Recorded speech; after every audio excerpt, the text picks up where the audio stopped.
வணக்கம் நண்பர்களே, இந்த வீடியோவில் பிலிப் ஃபிஷர் சொன்ன 15 கோல்டன் ரூல்ஸில் ரூல் நம்பர் 11 to 15 பார்ப்போம்.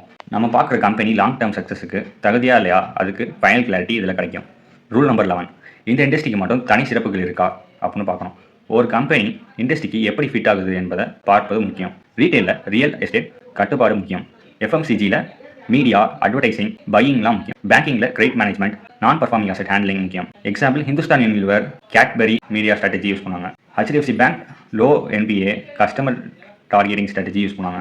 Rule number 12, company short term ப்ராஃபிட்ஸில் ஃபோக்கஸ்டாக அல்லது லாங் டேர்ம் வியூ வச்சுருக்காங்களா அப்படின்னு பார்க்கணும். லாங் டேர்ம் க்ரோத்துக்கு பிளான் பண்ணுற கம்பெனிக்கு ஸ்லோ க்ரோத் இருந்தாலும் ஃபியூச்சரில் ஸ்ட்ராங்காக இருக்கும். ஷார்ட் டேர்ம் ரிசல்ட்ஸ் காட்டணும்னு அசெட் சேல் பண்ணுற company dangerous. Example dish TV, first மூவர் அட்வான்டேஜ் இருந்தாலும் கஸ்டமர் கேர் வீக்காக இருந்ததால் டவுன்ஃபால் ஆகிடுச்சு.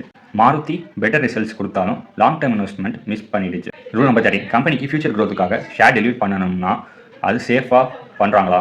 ஈக்விட்டி டெலியூஷன்னா எக்ஸிஸ்டிங் ஷேர் ஹோல்டர்ஸுக்கு less ownership. Frequent dilution dangerous. Company borrow பண்ணி இன்டர்னல் ஃபண்ட்ஸில் ஃபண்ட் பண்ணுறதா அப்படின்னு பார்க்கணும். ஷேர் டெலிட் பண்ணணும்னா வேல்யூவேஷன் ஹையாக இருக்கணும், otherwise profit per share reduce ஆயிரும். ரூல் நம்பர் 14, மேனேஜ்மெண்ட் ஓப்பனாக ப்ராப்ளம்ஸை ஷேர் பண்ணுறாங்களா. கம்பெனிக்கு இஷ்யூ வந்தாலும் டிரான்ஸ்பரண்டாக எக்ஸ்பிளைன் பண்ணுறாங்களா, இல்லாட்டி ஹைட் பண்ணுறாங்களா அப்படின்னு பார்க்கணும். எக்ஸாம்பிள் இன்டெல் பென்டிஎம் கிளேச் வந்த போது ஓப்பனாக ப்ராடக்ட் ரீப்ளேஸ் பண்ணாங்க. சத்தியம் ப்ராப்ளமை ஹைட் பண்ணதால் கொலாப்ஸ் ஆகிடுச்சு. ரூல் நம்பர் 15, கம்பெனிக்கு இன்டெகிரிட்டி இருக்கா. எதெல்லாம் பண்ணக்கூடாதுன்னு ஃபஸ்ட்டு பார்ப்போம். ப்ரொமோட்டர் சொந்த ஆளுக்கு ஹை சேலரி கொடுக்குறது, ஷெல் கம்பெனிக்கு ஃப்ரீ மணி, பர்சனல் லக்ஸரி மற்றும் ஃப்ராட், அதாவது கிங்ஃபிஷர், சத்தியம், சுவிட்சர்லாந்து பண்ண மாதிரி ட்ரஸ்டி ஃபீல் வச்சு கம்பெனி நடத்துறது தான் இன்டெகிரிட்டி. வாரன் பஃபெட் சொல்வார், மேனேஜ்மெண்ட் ஹானஸ்ட்டாக இருந்தால் தான் இன்வெஸ்டர் காமாக இருக்க முடியும்னு.